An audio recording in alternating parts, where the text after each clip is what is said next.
back with another one. Make sure you like the video, subscribe to the channel, click that notification bell so you're updated every time I drop a video. Let's hop right into it. James Harden introductory press conference today, along with Paul Millsap, both traded over here to the Sixers from the Brooklyn Nets for Ben Simmons, Seth Curry, Andre Drummond, the draft picks. Oh, by the way, Ben Simmons had his introductory press conference today up the turnpike as well. Very interesting stuff. But let's go ahead and jump into James Harden's press conference and get to the nitty gritty here. So, a couple takeaways here. Is Daryl Morey, our team owner, Doc Rivers, Paul Millsap, James Harden, all at the press conference. And some of the things that stuck out to me, he said Philly was his first choice. This is his third team in the last 2 years. The Rockets, the Nets, now the Sixers. But he indicated that he would have preferred to go straight from Houston to Philly last year, which is, nobody knew that. Nobody thought it. There's a lot of speculation that him and Daryl Morey, who is I think the president of the Sixers, Elton Brand is the GM and Daryl Morey is the president. Like, Daryl Morey and James Harden were really close. They were tight from their time in Houston. His time as the GM in Houston and James Harden's time in Houston just over a year ago. So I didn't know their relationship was that tight because he wanted to come here immediately. And one of the reasons was because he saw this up-and-coming core, including Ben Simmons at that time, but definitely Embiid. And he mentioned that in multiple occasions. But he also mentioned wanting to play for Doc Rivers, which was his second takeaway. And Doc alluded to this fact that when they asked him about James Harden, and he said James reached out multiple times, stating that he wanted to be coached by Doc Rivers. He said, why wouldn't I want to be coached by one of the best coaches of all time? So that says a lot on where James Harden's head was and is at, which is a very good sign. Because the concern with James Harden is he motivated? Is he a quitter? Is he moody? This, that, and the third. But he seems like he's very happy to be here. And look, he has that connection, that Houston connection. So I think there was a reason for why he wanted to be here, among other reasons. So what he said originally when I was going through everything I was going through in Houston, Philly was my first choice. It just didn't happen. I don't really want to get into the Brooklyn situation. I just knew for a very long time this was a perfect fit. Obviously, you have the best big man in the league in Joel, Embiid, and obviously the coaching. Just from top to bottom, it made sense. I'm just happy and blessed that I'm here. As Doc and everybody wants, it's about being the last team standing. I'm excited for the opportunity. He didn't exercise his player option of approximately $47.4 million for the 2022 to 23 campaign yet, but he said that he's going to do that. He just had to take some time to process everything that's been going on in the past couple days. But it sounds like he wants to be here long term, so I really liked that. The other thing that stuck out to me was actually pretty funny.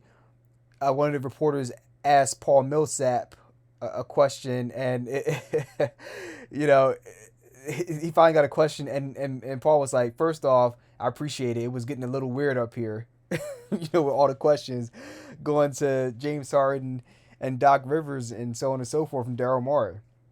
So I really like Paul Millsap. He's towards the twilight of his career, but he brings you, in my opinion, a nice scoring touch off the bench in spurts. So it would be nice to see Paul Millsap in 3-minute, maybe 4-minute spurts here and there to bring some offense near the net, near the basket. Give you a nice mid-range shot, be able to get you a rebound here or there, be that veteran presence. I think that was people say that's a throw-in. Look, I remember Paul Millsap, and from his time being a co-star with Marc Gasol out in Memphis with the Grizzlies. So he has that veteran experience. Is he the same player? No, but he brings you that experience and that know-how. So I think it's going to be really good having in his locker room. And then third off, the other thing that stood out to me was the glowing praise that James Harden had for Tyrese Maxey. And James Harden had his first practice as a 76er yesterday on Monday. And you could see him and Maxey taking shots in practice and him just vibing and just building that camaraderie with him. And he mentioned that, look, man, I just want to kind of be like a mentor to like a Maxey. He wants to be a mentor to some of the other players there and just get the best out of them. He mentioned Tobias Harris as well. He wanted to bring that swagger out of him every single night. No nights off. So all in all, I really liked what I heard out of this press conference. We'll see how things develop as we move forward. He's not going to be playing tonight versus the Celtics because he's nursing that hamstring injury. They're saying that he's not going to play until after the All-Star break. So that is what it is. But it's good to know that they said that his hamstring was feeling pretty good. He said he was on the mend, and I haven't had a hamstring injury before, but definitely having a deep tissue injury to my thigh before. You want to get that right, whether it's your quad or definitely your hamstring. You want to have that right because a small issue can turn into a major freaking issue very quickly if you allow things to progress further than they should. So I think he's anxious to get back out on the court, and he's being smart, he's being patient, and we're going to be rewarded with some really good play from James Harden and the big guy with Joel Embiid and Tobias Harris and Tyrese Maxey. Hey, man, we were able to keep Tyrese Maxey and Matisse Thybulle. This is a hell of a trade. And last notes, and I want to get you guys' thoughts on this. Let me know what you guys think in the comments. But Ben Simmons had his introductory press conference today up in Brooklyn. And there were some interesting things that were said that were thrown out there. Because one of the key takeaways from that for me was that when asked what in particular happened that made you know that your time with the Sixers was going to be limited, like what happened? What did they do?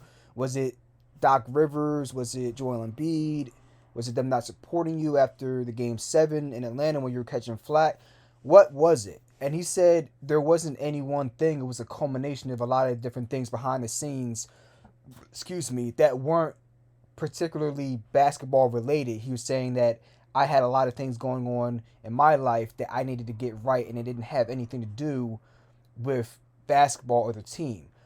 Now, whether you buy that, that's up for you to decide. However, what we do know is that when the team reached out to Ben and asked him to tell them what was wrong, fill in their team doctors, their psychiatrist on what was going on with him, he refused to do so. So that's a problem, and that's where it's really hard to empathize with him, because it's not as if the team was saying, look, we're paying you over $30 million a year, get your butt back out on the court, we don't want to hear all this nonsense. No, they took every opportunity to try to support this man and give him the resources he needed. Doc Rivers reached out to him multiple times over the summer, over the offseason, to see where his head was at, see where he could help. And he wasn't receptive to that. So what can you do in that situation? If you have things going on in your life, understandable. We all do. But there's no excuse not to be open and transparent with those who have the most invested in you.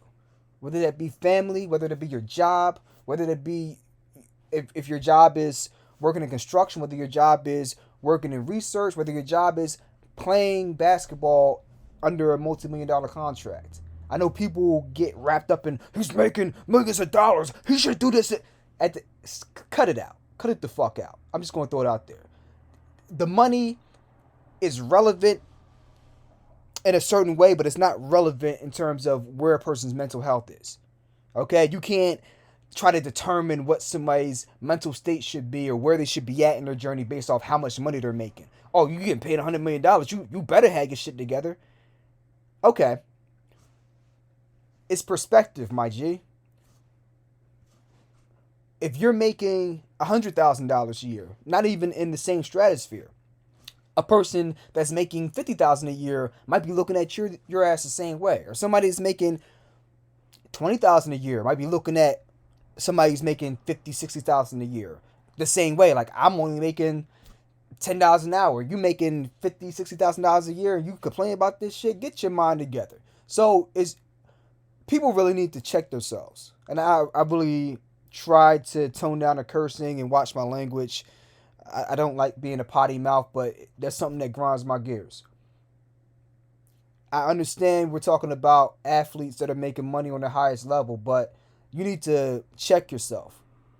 It's the money does not determine the way a person should feel or the way they should handle situations that are outside of the realms of regular issues. When you're talking about mental issues. That being said, even though those things kind of bother me when people lack empathy for that reason, I don't knock those people for lacking empathy when it comes to Ben Simmons not wanting to accept the help that was offered to him. What the hell are you supposed to do, Ben? How are people supposed to try to help you through your issues? So it's going to be very interesting seeing how he handles the situation moving forward in Brooklyn over the next month. He said, "Are you going to play when it's time to see Philly on March 10th?" He said, I can't remember if he said I don't know or if he hopes so, but it was a derivation of one of the two. So we don't know where his head's going to be at. So let me know what you guys think about that. That's my thoughts on it. That's my thoughts on it. I'm not a fan of his anymore, but as a person, I wish him the best. I hope that he if he has the mental health issues, I hope he gets them addressed. If he doesn't, that ain't cool. But even so, I hope that even if it's not serious, they aren't serious mental issues that he has. I hope that he grows as a man and as a person and perseveres through this time period of adversity that he's facing. For the first time in his life, he hasn't been the best person on the court, or he hasn't been able to just do what he's wanted to do when he's wanted to do it. So, how's he going to respond to that? He has to grow as a man, and I hope he does that. And he has maybe a mentor in Kevin Durant to help him with that, because Kevin has faced a lot of adversity over the past 4 years. With everything with Golden State and people's criticisms of him. So hopefully he has some people in his ear to be able to get him to mature a little bit. So that's my thoughts on it. Leave your comments below. Subscribe to the channel, like the video, and I'll catch you guys on the next one. I will be going over the Eagles coming up, their offseason moves, what I think they're going to do in the draft, so on and so forth. And that's it. Catch you all on the next one. Peace.